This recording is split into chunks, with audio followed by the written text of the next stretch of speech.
છોટાઉદેપુરના જેતપુર પાવી તાલુકાના નાની રાસલી ગામે આરસીસી રોડની ગુણવત્તાને લઈને વિવાદ વકર્યો છે।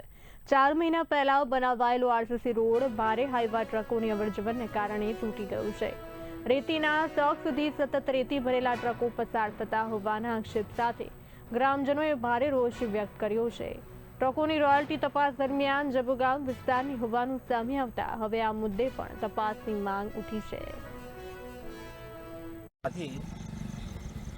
ગેરકાયદેસર રેતી પાલિયા ગામ તરફથી નાની રાસલી ગામ બાજુ એ રોડ ઉપર પંચાયતની ઓફિસ છે, એ પંચાયતની ઓફિસ થી માંડીને તારાપુર એ રસ્તા પર અત્યાર સુધી પસાર થતી હતી અને એ રસ્તો તૂટી ગયો છે।